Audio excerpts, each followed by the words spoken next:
Hello বন্ধুরা, শুভ সকাল সবাইকে। আর এখন বাজে হচ্ছে 9টা 11 আর আজকে ব্লগটা এখান থেকে শুরু করছি। সকালে চাটা খাওয়া হয়ে গেছে আমাদের। আজকে মা সকালে উঠেছে আর আমরা পরে উঠেছি, যেহেতু মার আজকে নেই, মানে কাজ নেই, এই জন্য দেরি করে উঠেছি। কালকের থেকে আবার নাইট। তো মা রান্না বসিয়েছে, দেখতে হচ্ছে চা খাচ্ছে। রান্না বসিয়েছে, এদিকে মূলও কাটছে আর কচুর মুখি সিদ্ধ বসিয়েছে। কয়েকদিন ধরে কন্টিনিউ আমাদের কচুর মানে কন্টিনিউ মুখি হচ্ছে। আর গুবলু দেখো, আমি মুড়ি খাচ্ছিলাম, 1 মিনিট, আর আমি মুড়ি খাচ্ছিলাম চা দিয়ে। আমার এখান থেকে পুরো বাটিটাই নিয়ে চলে এসছে, হ্যাঁ মুড়ির। এখন বসে বসে খাচ্ছে, নষ্ট করছে। ওই আরেকজন ফোন নিয়ে বসে গেছে। তো আমি ঘরটা মুছবো, ঘরটা মুছে তারপরে স্নান করব। তো রান্না হচ্ছে, নিরামিষই বসে আছে আপাতত, নিরামিষেরই আইটেম আছে। তো দেখি আজকে যেহেতু মা বাড়িতে আছে, হতে পারে মাছ মাংস আনতে পারে। যে কাটছে আলু, এই কী দিয়ে ডাল করবা নাকি ভাজা করবা? একটা মূলা অর্ধেকটা, ওই যে লাল মূলার থেকে অর্ধেকটা কাটে রাখবা, হ্যাঁ কাঁচা খাবো না, তাক করতে হয় না। তো কয়েকদিন ধরে এই ঘরটা মুছতে যাচ্ছে, আর হচ্ছে না, রোদের জন্য আর মুছতে পারি না, যে রোদ উঠে। তো এখন দেখি ঠান্ডা ঠান্ডা ওয়েদার আছে। সকালবেলা বৃষ্টি হয়েছে, রাত্রেবেলাও বৃষ্টি হয়েছে, খুব হয়নি, মানে পড়েছে মোটামুটি আর কি। তো ঘরটা মুছে ফেলি, সেই কবে দেখো মাটি লাগিয়ে দিয়েছি, ওরকমই আছে, তার মধ্যে আবার খুঁড়ি করেও গেছে। যাই হোক, চলো। আজকে বললো এই মা সকাল উঠেছে, মা সব কাজ করেছে আজকে সকালবেলা। উঠান যাতে যাতে শুরু করে সব কিছু, খালি পুজো দেওয়াটা বাকি আছে, রান্নাটা বাকি আছে। কি হলো কি হলো কি হলো? দিদু কি বলে শুনুন তাহলে। দিদু কি বলে? তোমার বন্দুকটা তো ভিজেই গেল, ভিজেই গেছে, ওই দেখো নষ্ট হয়ে যাবে না বন্দুকটা। ওই যে এই যে বন্দুকটা ঝাড়ুর এখানে, আর এখানে আছে মাছ। সব মাছ ধরেছে, অনেক দূরে দূরে যায় মাছ ধরতে। এখানে কী কী মাছ আছে? কই মাছ আছে, শিঙি আছে, আর টাকি মাছ। এইটার ভিতরে টাকি মাছ। আমাকে বলছিল কালকে যে মাছগুলো কেটে রান্না করা। আমি বলছি না, আমি মাছ কাটতেও না, জ্যান্ত মাছ কাটতে আমার কেমন যেন লাগে। অন্য গেম খেল।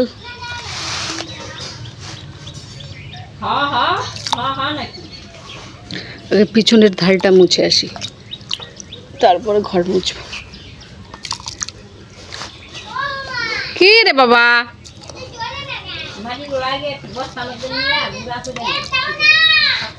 আরে পিড়াতে গোবর দিলে ভাঙে পড়ে যায়, ঘরে দিবনি। কি কি রে বাবা?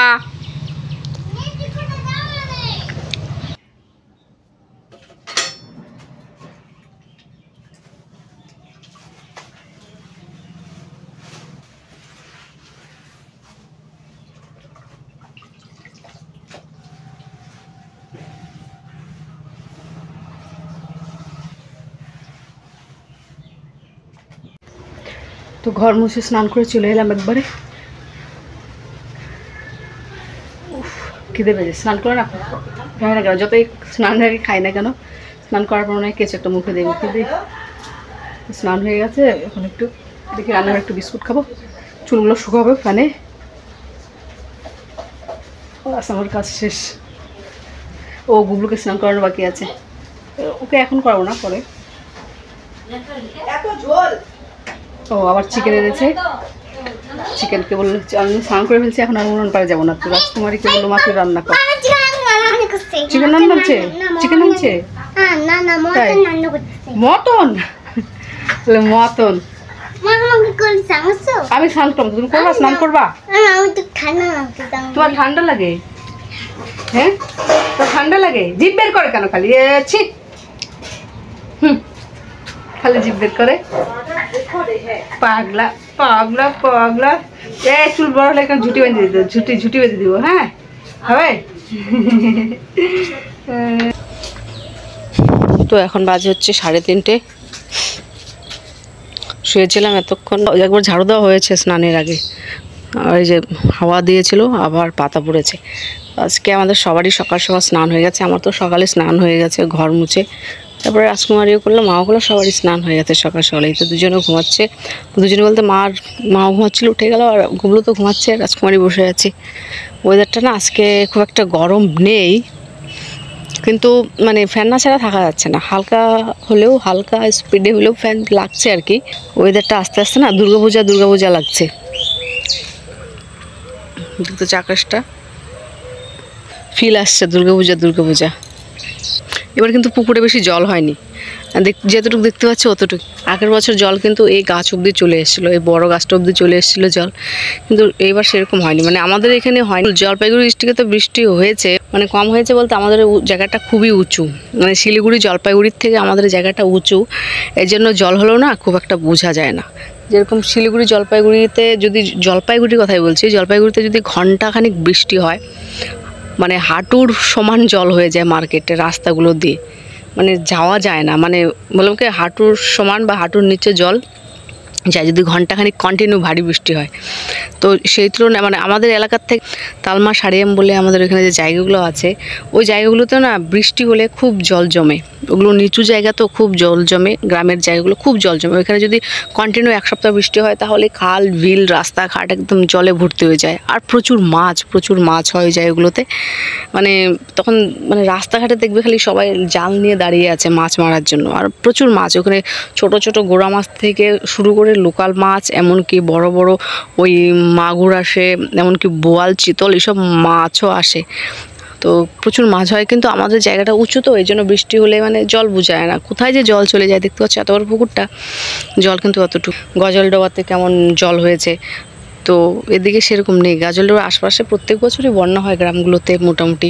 একদম কি বলবো, ফরেস্টে দেখো একদম জঙ্গলে ভর্তি লতানো গাছ। এটা হচ্ছে আরেক 1.5-2 মাস পরে গাছগুলো আস্তে আস্তে শুকাতে শুরু করবে, তখন ওই তোমার ফরেস্টটা একদম পরিষ্কার হয়ে যাবে। ওই পাশ থেকে গাছগুলো সব দেখা যাবে। মানে এখন না ফরেস্টের ভিতরে অনেক প্রচুর নতুন গাছ হচ্ছে। আগে কিন্তু 2-3 বছর আগে এরকম নতুন গাছ ছিল না। যেসব গাছ আর কি লাগানো ছিল ওই গাছগুলোই ছিল, কিন্তু এখন দেখি অনেক নতুন গাছ উঠেছে। ওই দেখতে পাচ্ছি ওগুলো সব নতুন গাছ, চিনিই না এই গাছগুলো। ওয়েদারটা কিন্তু বেশ সুন্দর লাগছে দেখতে।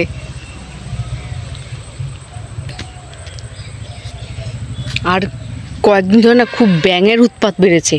মশা তো আছেই, সঙ্গে ব্যাঙ, মানে পা রাখলেই পায়ের সামনে দিয়ে লাফিয়ে যাচ্ছে, যেখানে সেইখানে ব্যাঙ। আমাদের ঠাকুর ঘরে তো ব্যাঙ 2-3টা ঢুকে আছে, প্রত্যেকদিন বের করি, প্রত্যেকদিন আবার একই জায়গাতে গিয়ে থাকে, এত ব্যাঙ হয়েছে। আর এই যে দেখো কাজগুলো করে গেছে, এই দেখো এই যে কাজগুলো করে গেছে, দেখো সরকারি কাজ ভেঙে চুরমার হয়ে গেল এখনই। কয়েক মাস কি 2-3 মাস হয়তো হলো। সরকারি কাজ কোনোরকম খালি ওদের দেখাতে পারলেই হলো। ম্যাটেরিয়াল খুব অল্প পরিমাণে ইউজ করে, আর ভালো না, মানে কোয়ালিটি খুবই খারাপ। কাপড় সেলাই করছে দেখতে পাচ্ছ। আর এই গাছে না আবার ছ্যাঙা হয়েছে, ফুল গাছে প্রচুর ছ্যাঙা হয়েছে, ছোট বড় না, কিন্তু ছোট। এই দেখতে পাচ্ছ পড়ে আছে এগুলো সব ছ্যাঙার। এই দেখতে পাচ্ছ এই যে এগুলো দেখো সব ছ্যাঙার গুঁড়ো, এগুলো পায়খানা। এই গাছেও হয়ে গেছে, এই গাছেও হয়েছে। দেখো সেদিন মা পড়ে গেছিলো, আজকে আমি পড়ে গেছি পরপার থেকে জল আনতে গিয়ে। নামতে গিয়ে যা পড়লাম, ফুলে গেছে রক্তটার সাথে। ওরে বাপরে, জায়গাটা আর যা ফুটলো, ওইভাবে কাত হয়ে গেছি। জায়গাটা কট করে ফুটে উঠলো, দেখো ফুলে গেছে কেমন। তো কি যে হয়েছে না বাড়িটাতে, একজন না একজন সবাই পড়ে যাচ্ছে। আমি এতদিন উঠানামা করলাম, একদিনও পড়ি না, ব্যথা করছে। সেদিন যে মার জন্য মুখটা এনেছিলাম, তো আছে কিছুটা, দিয়ে দেখি কত প্রশ্ন করে। তো মুখ না ভলিনি, ওদের কী হয়, মুখ কেমন পুরাটা ফুটছে দেখতে পাচ্ছ। ও চিনচিন করে ব্যথা করছে পুরো। এই হাড়টা যে আছে, গিটটা, এই অ্যাঙ্কেলটা একদম কট করে শব্দ হয়েছে। এটা জমছে, গরম হয়ে গেছে।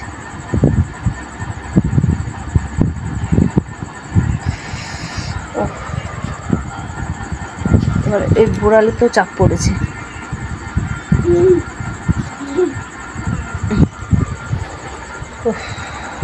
অনেকটা ফুলেছে দেখতে পাচ্ছ, চিনচিন করে ব্যথা করছে। চাপ দিলে আবার ব্যথা লাগছে পুরো দমে।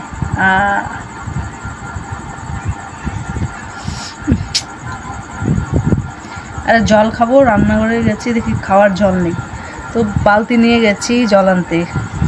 আমার মানে আমার একটা মানে ভুল হয়ে গেছে, আমি পরে লাইটটা জ্বালাইনি, তো বললাম কি আলোই আছে, উঠলামও ঠিকঠাক, নামতে গিয়েই পড়ে গেলাম। ব্যথা করছে ভালো,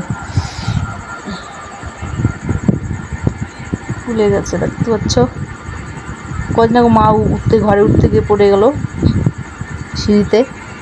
আজকে আমি কয়েক মাস আগে তো রাজকুমারী পড়ে তোর এদিকে ভেঙেই গেছে, ওর এই সাইড।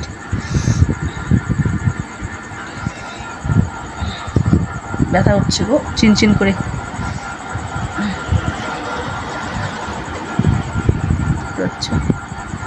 এই বয়সে যদি কিছু হয় ভগবান। পড়ে নিয়ে কিছুক্ষণ বসেছিলাম, উঠতে পারছিলাম না, খুব ফুলে গেছে।